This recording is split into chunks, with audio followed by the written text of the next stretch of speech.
The cult of Mithra, the intercessor between man and the Persian divine power Ormuzd, was once an extremely widespread one, for it is the original cult of the sun. From its origins in Persia, the faith spread to Babylonia, Greece, and finally the Roman Empire, where it struggled against Christianity at the latter's inception. Christianity believes that it won with the decline of the material virtues of the Romans, but there are people who worship the solar deity today, and even London has its Mithra temple. Mithra was said to give his worshippers success in this world, as well as security and happiness in the next. Sound familiar, Freemason? He was originally a genie, the worldly representative of the invisible power which ruled the affairs of men. Later, and the cult probably has a history of over 6,000 years, he became thought of by his devotees as being not just one of the 28 genii, but the only one which mattered, and the only one who could cater for the wishes and needs of the people. Thus it was that the ancient Aryan worship of Ahura Mazda, the Supreme Being, was displaced by that of one of his representatives. Now, one way, folks, you can tell who or which corporations or businesses or societies belong to these cults is to look at these names, such as Saturn, Mazda, etc.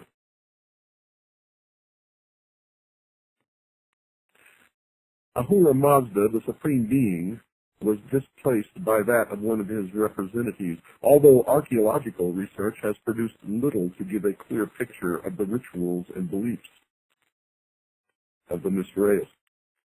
A considerable amount of secret lore still survives in the East, from India to Syria, which gives one a good idea of exactly how the members of the cult thought, and just exactly what their magical ceremonies were. 3 ritualistic objects are used by Mithraeus: the crown, equivalent to the sun and power of the supernatural kind; the hammer or club, symbolizing creative activity of mankind; and the bull, which stands for nature, virility, increase. By the proper understanding of these objects and just exactly what they represent, Mithraeus have it that the ordinary man can transcend his environment, can become great or successful, or can achieve what he wants to do and enters a delightful afterlife. What must he give in exchange? Nothing but worship to the principle which presides over all destiny and control to the priests of the religion. Now let's regress just a moment and let me explain to you why the bull. Throughout the ancient world, you see the symbology of the bull. Now you have to remember this history goes back 6,000 years, the first 2,000 of one era. Now remember, this is the age of Pisces, or the 2 fish.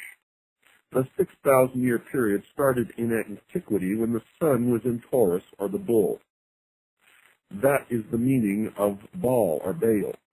The golden calf was the representation of the house of the sun, or the age of the bull, or Taurus. It was really the same old mystery religion, the worship of the unseen God of the universe, represented by the sun, which over the centuries and the millennia has become the worship of the intellect, with the sun the representation of the light, or Lucifer, the one who gave man the gift of intellect.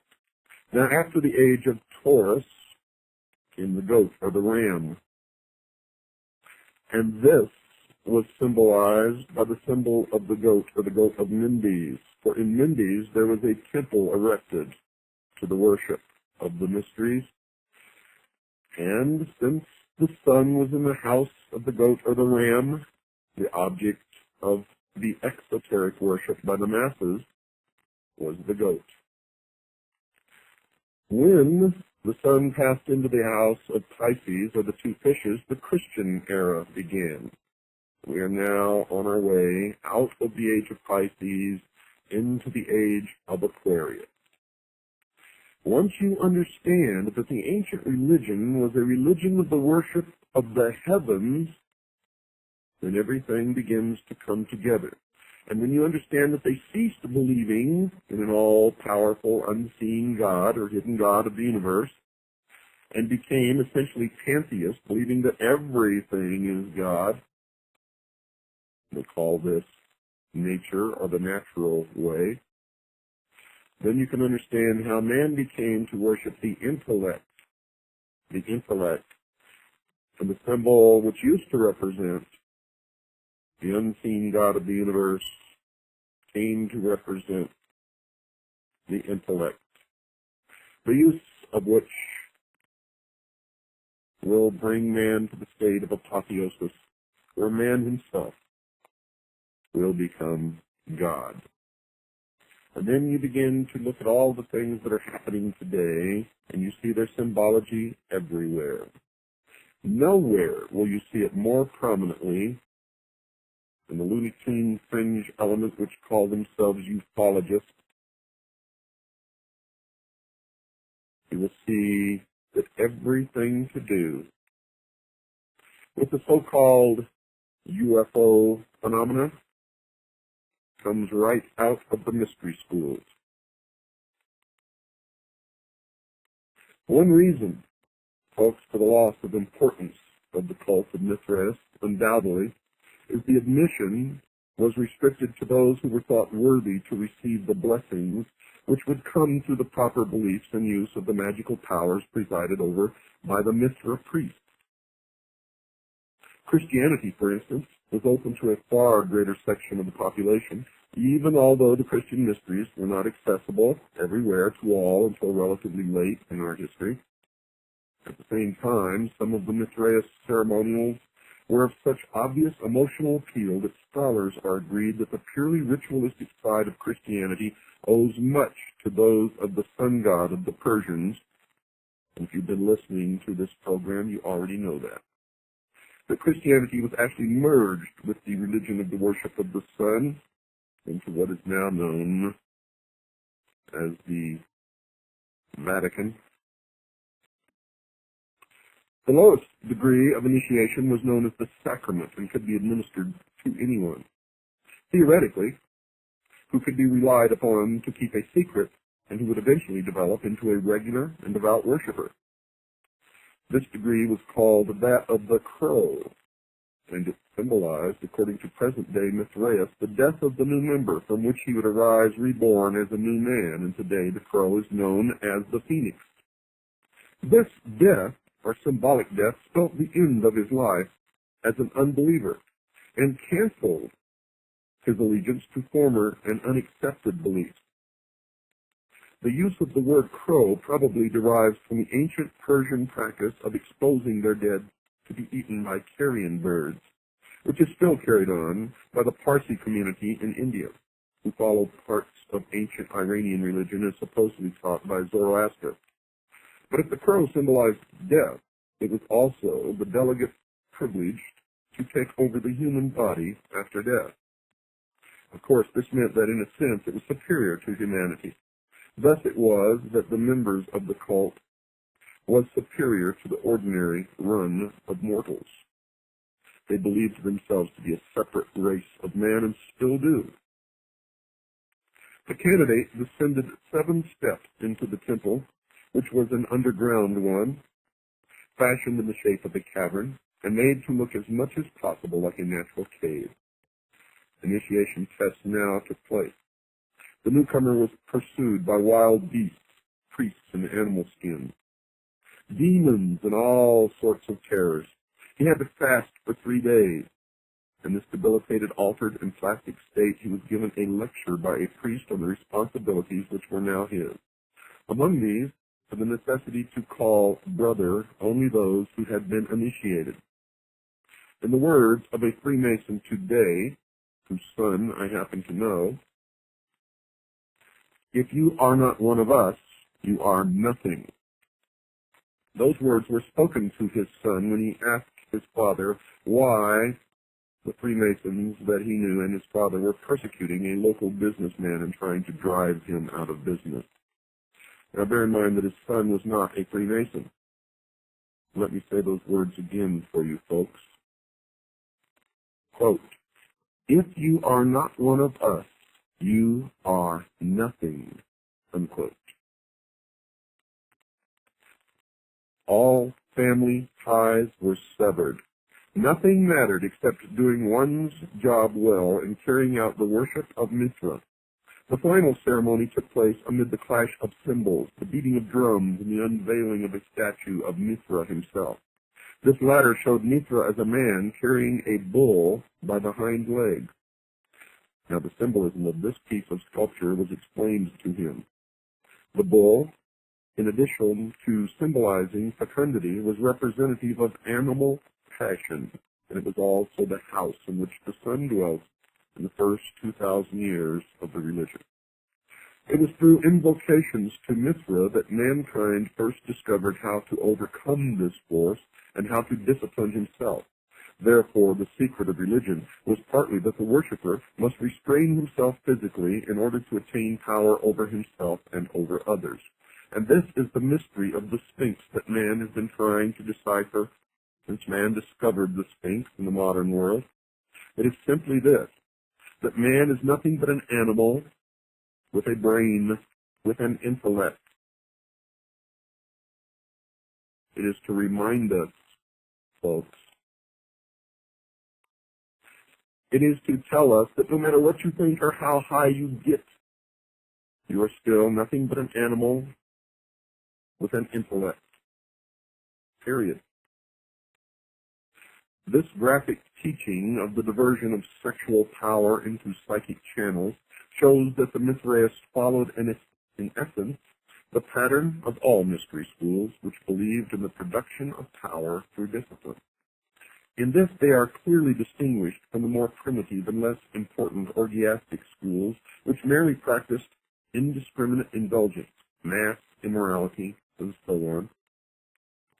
The neophyte in this initiation then drank a little wine from the symbol to show that he realized that the symbol is the means whereby ritual ecstasy comes, which puts him in touch with the higher powers. There are two long lines of initiates knelt on either side of the low stone benches which traversed the crypt.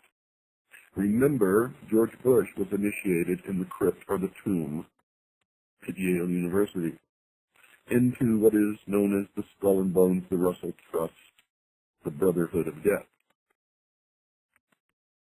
Now, remember, two lines of initiates knelt on either side of the low stone benches which traversed the crypt, and as the new member, accompanied by the priests who were initiating him, walked along the central aisle for the eating of the bread, a number of pieces of dried bread were placed on a drum, similar to those which were being softly beaten by one of the priests. The candidate ate one morsel, signifying that he accepted Mithra as the source of his food.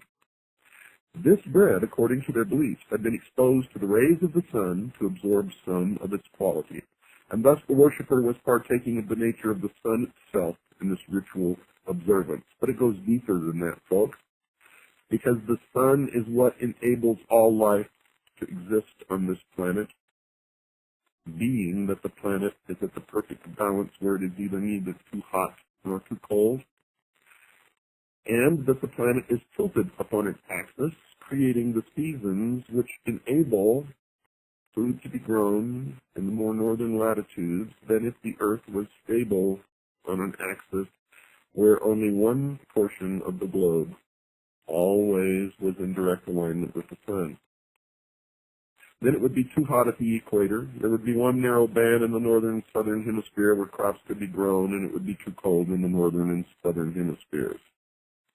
So this ritual observance has scientific facts behind it, in that the bread indeed did come from the sun. And now the initiate was taught the password of the cult, which was to identify him to other members, and which he was to repeat to himself frequently in order to maintain the thought always in his mind. Quote, "I have eaten from the drum and drunk from the symbol, and I have learned the secret of religion," unquote. This is the cryptic phrase which an early Christian writer, Maternus, reports as being taught to the Mithraeus, quote, by a demon, unquote. The second degree of initiation was called the secret, and during this the candidate was brought to a state of ecstasy, in which he was somehow made to believe that he had seen the statue of the god actually endowed with life. Folks, it's not likely that there was any mechanical method by which this was done, because no such apparatus has been found in Mithraic temples on earth. The candidate was brought up to the idol, to which he offered a loaf of bread and a cup of water, and this was to signify that he was a servant of the god, and that, quote, by what sustains my life, I offer my entire life to your service, unquote. The grade of soldier may show that the military arts were responsible for a good deal of the power of Mithra worship in ancient Persia. Certain it is, in any case, that this degree greatly appealed to the Roman warriors, who formed a very large part of the rank and file of the cult during its western expansion. A sign similar to a cross, signifying the sun, was made on the forehead of the initiate, who was thus marked as owned by the deity. A crown was placed before him, hanging from the point of a sword. This he took and placed it aside with the words, Mithra alone is my crown. And this, folks, this takes place in every mystery that there has ever been. Remember when Christ went into the desert for 40 days and 40 nights and was tempted by Satan? Satan offered him the crowns of any or all of the nations of the earth if he would just follow him, and Christ rejected it. The same thing happens in the mystery school. The initiate is always offered a crown, sometimes by the king or the emperor himself. If he accepts the crown, he is considered unworthy, being, as it would be interpreted as a threat to the real wearer of the crown, probably would have been executed. He is considered only worthy if he rejected the crown, symbolic of the ruler, the ruling of the nation or people or area.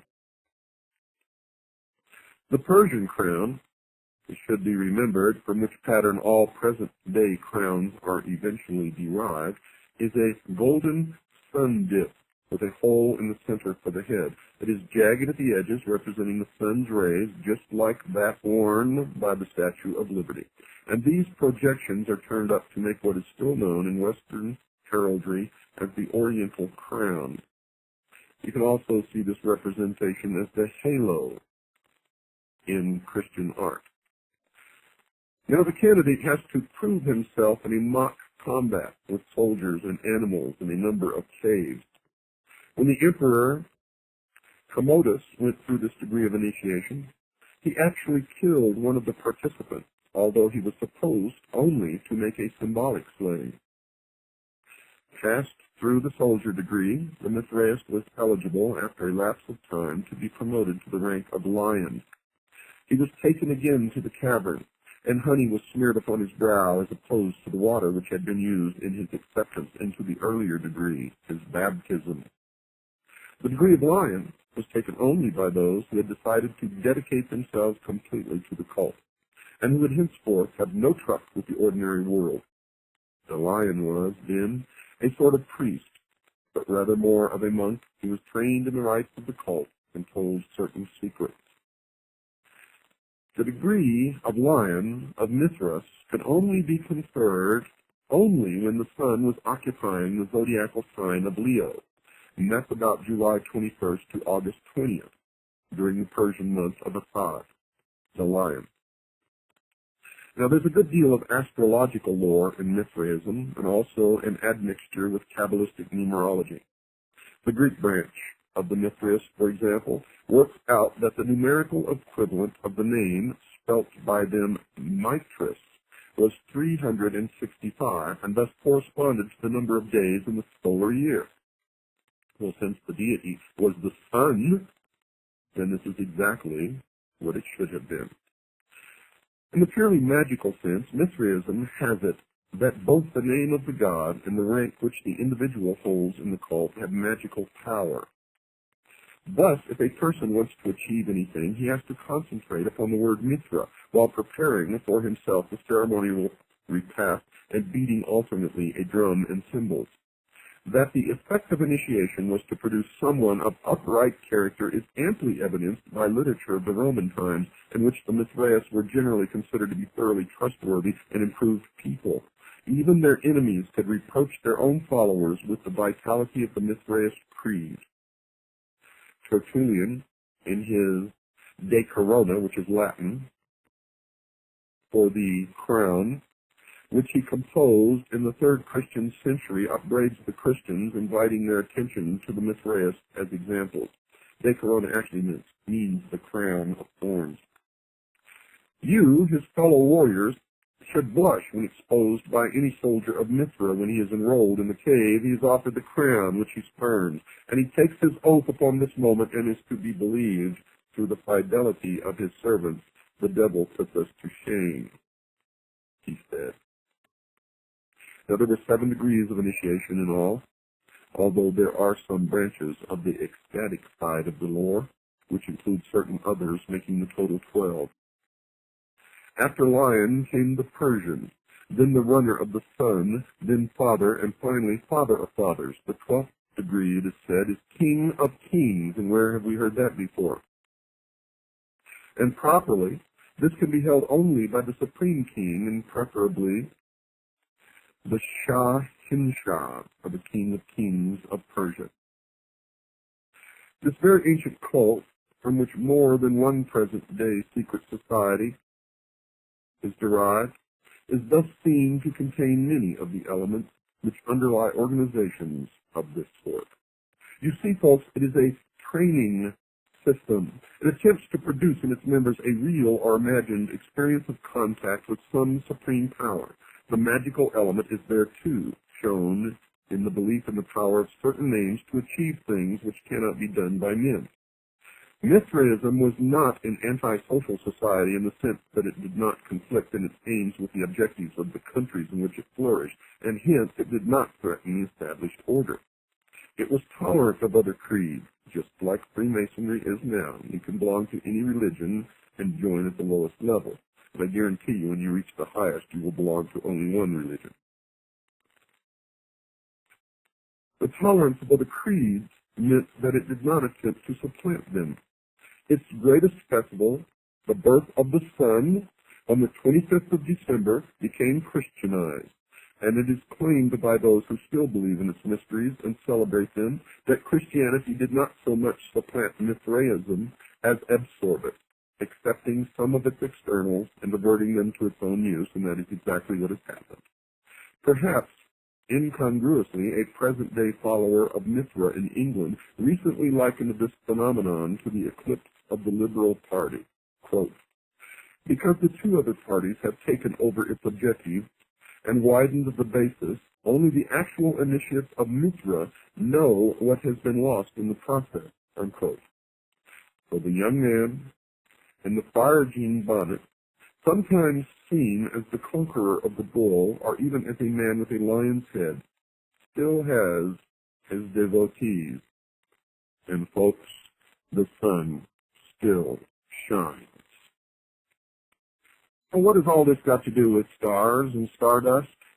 Many people believe that Venus is the morning star. In the ancient days, they say that it was Sirius that rose just before the sun with a red cast to it and then turned a brilliant white as it rose up into heaven. Well, folks, if you really think about it, the sun is the morning star. Good night, and God bless each and every one of you.